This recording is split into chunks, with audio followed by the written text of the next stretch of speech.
Hola, oyentes de Radio Sefarad. Tenemos el gusto de tener en la línea telefónica un periodista y amigo de Radio Sefarad de muchas ocasiones, director de Hatzad Sheni, Gabriel Bentasgal desde Israel. ¿Qué tal, Gabriel?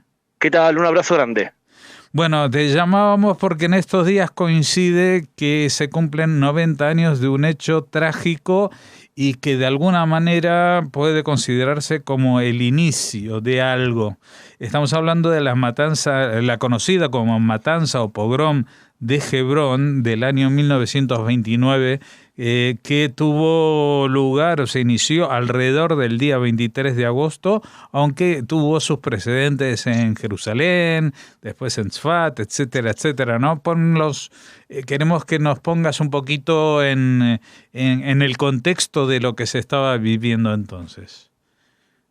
Mira, entre los historiadores hay dos tipos de escuelas. Cuando uno se pregunta cuándo comenzó el conflicto palestino-israelí. Hay algunos que dicen que empezó o en 1920 o en 1921. O sea, ¿por qué argumentan que fue esta fecha? Porque lo que dicen es que cuando surgió una identidad nacional palestina más o menos cristalizada, que es un fenómeno totalmente nuevo, cuando ahí ocurre una nueva identidad, entonces ahí comenzamos a ver las primeras matanzas e incitación a la violencia. Uh-huh. Yo soy de la escuela que eso coincide más o menos con la muerte de Trumpeldor también, ¿no? O sea, los primeros... Sí, digamos que Trumpeldor, aunque él fue asesinado o murió dentro del marco de una especie de combate por la influencia entre Gran Bretaña y Francia, uh-huh. Digamos claramente, seguro en las matanzas del 21, cuando después de una manifestación socialista y comunista que se agarran a trompadas, a golpes entre ellos, los árabes aprovechan de Yafo para asesinar judíos. O sea que tenemos 1921 como una posibilidad que haya comenzado ahí. Ajá. Yo soy de la escuela que opina que el conflicto claramente comienza en 1929. Con este hecho esencial. ¿Y por qué digo eso? Porque considero que el conflicto esencialmente desde el punto de vista palestino es un conflicto religioso. Y cuando los palestinos comienzan a utilizar argumentos religiosos, que es en 1928, 1929, ahí vemos una incitación religiosa para matar judíos. Acuérdate que en 1929 empieza a utilizarse una frase que va a ser muy conocida, y es: el Aqsa está en peligro. O sea, los judíos quieren destruir la mezquita del Aqsa. Uh-huh. Una frase que suena conocida porque sigue vigente 90 años después. Exactamente, hasta el día de hoy. Y de hecho comienza porque en el año 1927 ocurre un terremoto de esos que ocurre cada 100 años grandes en Israel. Y el jeque, el mufti de Jerusalén, Ajamin al-Husseini, utiliza este hecho para empezar a recaudar dinero por todo el mundo árabe, para remodelar la mezquita, de hecho reconstruirla. Y empieza a acusar a los judíos que ellos quieren destruir la mezquita del Aqsa y utiliza el siguiente argumento. Fíjense que los judíos rezan y ponen una mezquita en Jerusalén. ¿Por qué? Porque existía en las casas judías, principalmente de los de Sfarad, lo que se llama el Mizraj, que era una especie de símbolo hacia dónde estaba Oriente para saber hacia dónde rezar. Y Oriente tenía el gráfico de la mezquita. Pero no era que los judíos querían destruir la mezquita y construir un templo. Lo que querían era saber dónde estaba Oriente. Él utiliza esto para decir los judíos quieren destruir las mezquitas. Y también para recaudar fondos del mundo musulmán en pos de la construcción de una nueva mezquita. Uh-huh. Esto provoca que los judíos salgan a la calle a manifestarse y decir: el muro de los lamentos es nuestro. Más o menos 3.000 judíos en Tel Aviv se reúnen, dirigidos por un movimiento juvenil llamado Betar, y eso provoca aún más ira del lado árabe.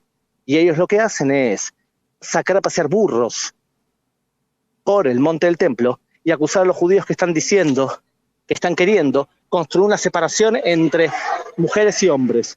Y eso es una violación del status quo. Y así comienza la ola de violencia. Uh-huh. Y el personaje que lidera este movimiento es el mismo conocido mufti de Jerusalén, al-Husseini, que luego será amigo íntimo de Hitler, ¿no? Exactamente, y en esta incitación a la violencia va a ser la última gran ola de violencia organizada por él, porque la próxima, que va a ser la ola organizada entre el 36 y el 39, era el principio, como el objetivo de esta ola de violencia, en el año 36 al 39, era asesinar británicos.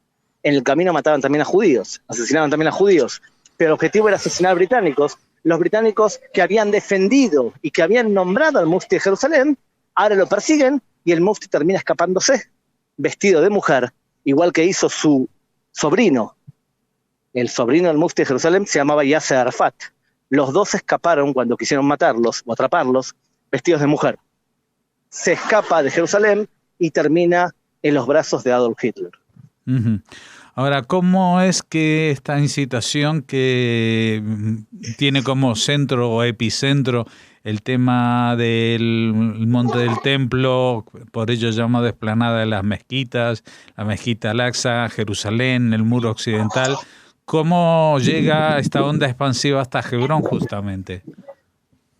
Bueno, porque en Hebrón vivía la comunidad judía más grande y más antigua antes de la llegada de los sionistas.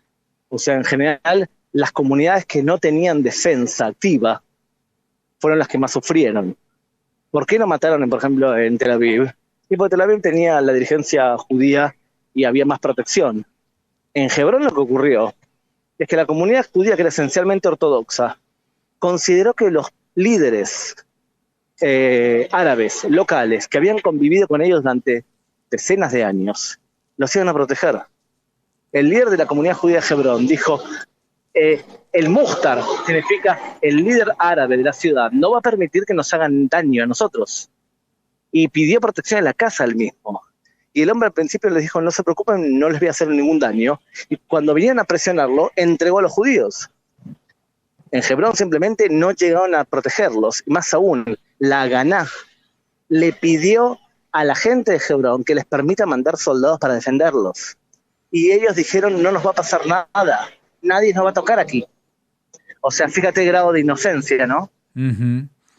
Y fueron unas jornadas terribles, porque a pesar de que los palestinos no estaban armados como un ejército, fue una matanza que recuerda mucho a las actuales, ¿no? Es decir, con palos, con cuchillos, tú hablabas con hachas, tú decías de burros. En esa época todavía no había automóviles para atropellar a la gente, pero era de forma brutal, ¿no? Sí, de hecho, hay que tener en cuenta, si no asesinaban a más gente simplemente es porque no podían, no porque no deseaban. Algunas personas después, más adelante, van a explicar y por qué los palestinos durante la Guerra de la Independencia en 1948 se escaparon. Y se escaparon justamente porque ellos estaban convencidos que los judíos les iban a hacer a ellos los que ellos hubiesen hecho si hubiesen podido. Vuelvo a repetir la frase.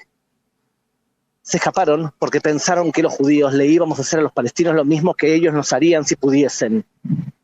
Uh-huh. El problema es que los judíos no asesinamos a personas porque sí. No hay una razón de ser de asesinar y eliminar a todo el pueblo palestino, porque el pueblo de Israel no tiene un problema con el pueblo palestino, tiene un problema con terroristas que son parte del pueblo palestino.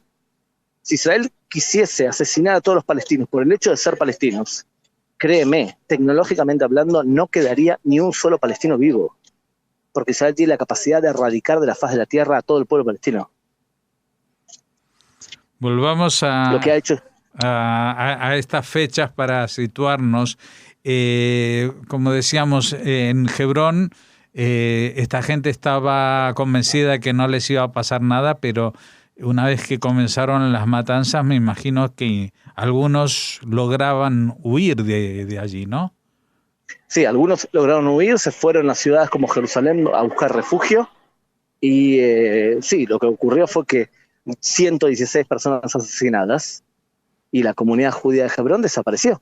O sea, calculemos, si más o menos tenemos que la compra de las cuevas de los patriarcas a manos de Abraham, el patriarca, fue más o menos en el año 1800, antes de la era cristiana, hasta 1929, pasaron unos 3.700 años, ¿verdad? Sí. Entonces, 3.700 años de vida continua de judíos en Hebrón.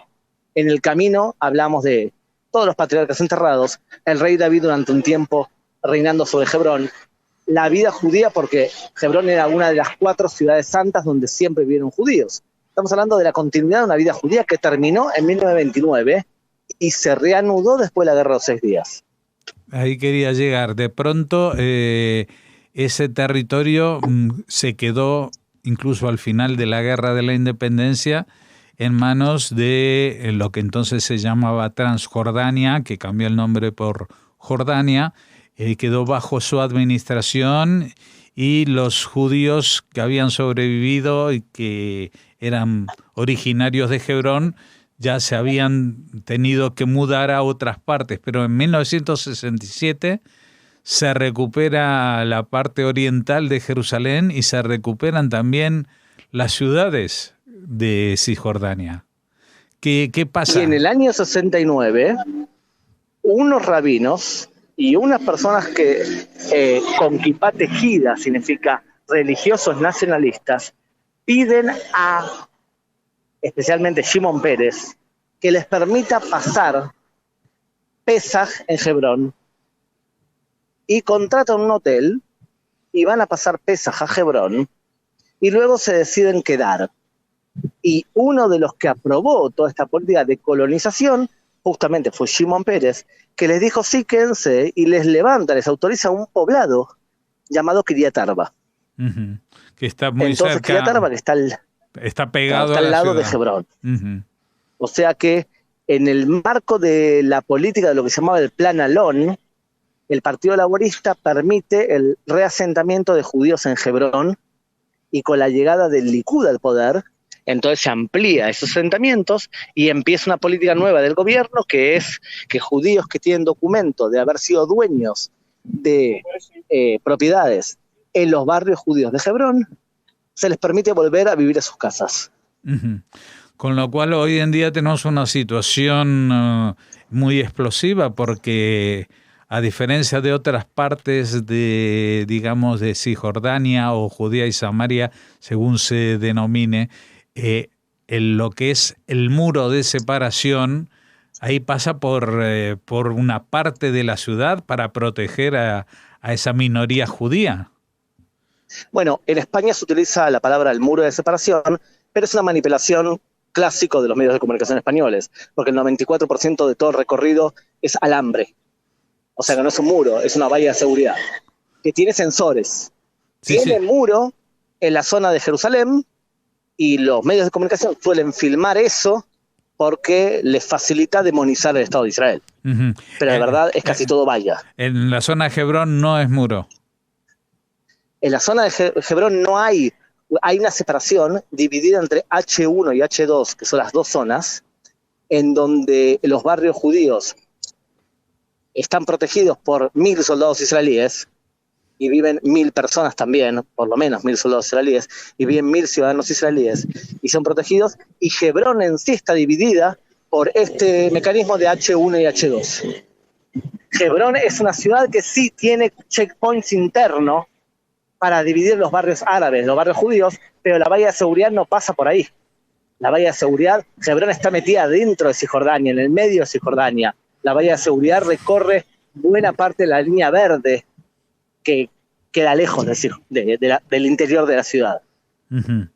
O sea, son dos temas diferentes. Cómo se divide Hebrón internamente y lo que es la valla de seguridad que divide Cisjordania del terreno reconocido internacionalmente como Israel. Eso es, digamos, la situación en la instantánea actual de lo que es Hebrón, esa zona, digamos, que sufrió esa matanza en el año 29 hoy día, pero las consecuencias de lo que pasó en ese año, que tú incluso lo pones como punto de inflexión o punto de inicio del conflicto con los palestinos, fue una ola que fue creciendo, y a partir de entonces adquirió protagonismo cada vez más relevante el tema religioso, ¿no? Sí, como conclusión de lo que estamos diciendo hay una discusión entre cuándo empezó el conflicto, 21, 20 y 29. Yo opino que es el 29, pero entiendo también los argumentos de por qué hay quienes dicen que empezó el año 1920. Eso nos indica también que todos los argumentos que tienen que ver es un conflicto milenario, que tiene que ver desde la época de Abraham, entre Ismael y Isaac, no tiene ni pies ni cabeza, algo así. Porque imagínate que el Islam como religión surge en el año 610 o 622. O sea, no es un problema milenario, es un problema nuevo. Cuando un movimiento nacional, que es el Movimiento Nacional Palestino, se enfrenta a otro movimiento nacional, que es el Movimiento Nacional Judío, y esa explosión comienza o en 1920, o 1921, o 1929. ¿Y por qué vemos que todo el conflicto sigue aumentando? Bueno, por un lado, desde 1929 se argumenta claramente con argumentos religiosos, como el día de hoy, y por otro lado, los atentados evidentemente son cada vez peores, porque tecnológicamente hay más capacidad para hacer atentados. Uh-huh. ¿Tiene algo que ver también en esa década el hecho de que los británicos, cuando derrotan al Imperio Otomano y firman esa carta, la famosa Declaración Balfour, que van a dedicar esa parte, el sur de la provincia de Siria-Palestina, como hogar nacional judío, y a los pocos años, en el año 22, creo que en el Tratado de Roma, crean este reino nuevo de Transjordania? Todo eso va creando va participando también en la creación de una identidad palestina, porque antes ellos eran árabes en general o sirio-palestinos, pero ¿desde cuándo tienen un nombre propio? Muy bien. En el principio, los árabes que vivían en lo que hoy conocemos como Israel se llamaban simplemente árabes. Y los primeros dirigentes árabes querían crear un reino grande dirigido por el líder de la Meca, ¿bien? El de la familia Hussein. Entonces el objetivo de ellos al principio era simplemente ese. Luego, cuando los británicos deciden separar el territorio en base al plan Sykes-Picot, entonces se ven imposibilitados de la idea de crear una gran Siria, o sea, un gran Estado unificado, y se decantan por la creación de un movimiento nacional árabe local, liderado por el Mufti de Jerusalén, que fue quien incitó a la creación de ese movimiento nacional local, y desde entonces los árabes se llaman cada vez más palestinos. O sea, el nombre palestinos comienza a utilizarse esencialmente con los británicos, porque era un nombre romano. Tengamos en cuenta que el nombre Palestina es un nombre inventado por los romanos. El nombre, tras la revuelta de Bar Kokhba, en el año 132 al 135, los romanos quieren humillar a los judíos y colocarle de nombre a la tierra Palestina, Siria-Palestina. ¿Por qué le ponen Palestina? Hay dos explicaciones. Una, porque querían humillar a los judíos diciendo que el nombre era Filistea. O sea, es gracioso el nombre en sí. ¿Sabes por qué? Porque los filisteos no se llamaban a sí mismos filisteos. No sabemos cómo se llamaban. Filisteos le pusieron los judíos a los filisteos. Ellos mismos se llamaban, no sabemos. Y la palabra filisteo viene de la palabra polesh en hebreo, que significa invasor. Porque habían venido tribus de filisteos, habían venido desde Creta. Entonces, huyendo de las guerras que ahí ocurrían, significa que ellos a sí mismos no se llamaban filisteos. Le pusimos nosotros a los filisteos a ellos. Entonces los romanos quieren humillar a los judíos y le ponen el nombre Filistea. Esa es una explicación. Otra explicación es que palaístes significa en griego antiguo quien pelea con los ángeles, o sea, Israel. Entonces puede ser que sean dos explicaciones del nombre. Ahora bien, los árabes musulmanes casi no utilizaban el nombre Palestina.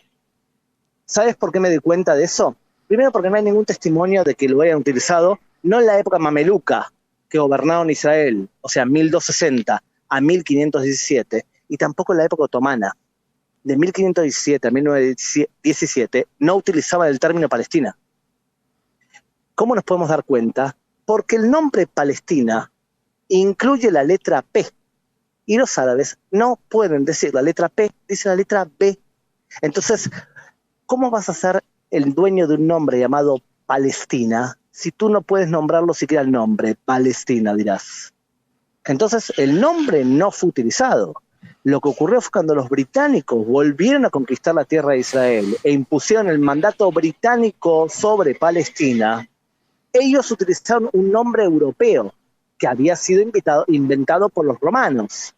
Y ahí empezaron a llamarse palestinos. Si ellos hubiesen llamado mandato británico de Coca-Cola, hoy tendríamos un problema con el pueblo de Coca-Cola. No nos engañemos. El nombre fue el que organizó la forma de identidad nacional de un pueblo que hoy llamamos palestinos y que, mi opinión personal, es que tienen derecho a tener un Estado propio. O sea, son un pueblo nuevo con derecho a un Estado propio. Uh-huh. Lo único que, claro, tendrían que renunciar a los métodos violentos que están utilizando y al terrorismo, ¿no? Es que, fíjate lo que sucede, Jorge. Nosotros que somos un pueblo que tiene 3.800 años de historia, por lo menos 3.850 años de historia, reconocemos a un pueblo nuevo como el pueblo palestino. Lo único que pedimos a cambio es que reconozcan que nosotros también tenemos derecho a Estado propio. Y de esa forma, si ellos reconocen que tenemos un derecho de Estado propio y nosotros reconocemos que ellos tienen un Estado propio, entonces dividir algo material como es la tierra es fácil. Pero volviendo al tema central, desde el año 1929 o 1921, los palestinos árabes que dirigen la dirigencia palestina y buena parte del pueblo también, no reconocen que los judíos tenemos derecho a Estado propio. Bueno, esto ya nos lleva a terrenos que tienen que ver con el presente y desgraciadamente se proyectan hacia el futuro, que no sabemos cómo seguirá la cosa, pero de momento el pronóstico no es de los mejores. De momento lo que nos queda es la memoria, el recuerdo y el no olvidar hechos como esta masacre que si uno hace uso del lenguaje en forma amplia, pues no se diferencia de cualquier otro pogrom que hubo en el Imperio zarista, es decir, masacres, violaciones, golpes, acuchillamientos y violencia generalizada contra una población indefensa, ¿no? Sin duda fue un pogrom, pero ¿podemos terminar con un mensaje optimista? Por supuesto. Jorge, mira, nunca, creo yo, nunca el pueblo judío ha estado mejor que ahora. Nunca. O sea, nunca hemos sido una potencia militar y el Estado de Israel, que es la cuna nacional del pueblo judío, hoy en día es una potencia militar. Nunca hemos sido una potencia tecnológica y hoy lo somos. Israel es el país que más invierte, junto a Singapur, en investigación y desarrollo. El nivel de felicidad de los israelíes es altísimo, número 11 en el mundo. Y un israelí promedio está ganando hoy $42,000 al año. O sea, estamos mejor que nunca realmente. El tiempo probablemente juegue a favor del Estado de Israel. Tenemos que tener paciencia. O sea que hemos hablado de épocas en donde judíos, como en Hebrón, eran asesinados y no sabían defenderse. Pero hoy tenemos un Estado que nos defiende a los judíos. Y por lo tanto, no seamos pesimistas. Lo que pasó en Hebrón debemos recordarlo, porque es además el inicio del conflicto probablemente. Pero no dudemos de que es muy difícil que hoy en día se pueda ejecutar una masacre como la de Hebrón sin que los judíos nos defendamos como debe defenderse un pueblo. O sea que esa es la nota optimista que quiero mandarte. Es realmente nunca hemos estado mejor y es difícil que otra vez nos maten sin que nos defendamos. Pues te agradecemos, Gabriel Ventasgal. Estamos aprovechando que justamente estás desplazado por aquí cerca, en la península ibérica, y hemos aprovechado para hablar de esta fecha de esta efeméride, que es importante recordarla por las razones que mencionabas y con las conclusiones que también nos citabas al final. Muchas gracias por habernos atendido. Un abrazo fuerte.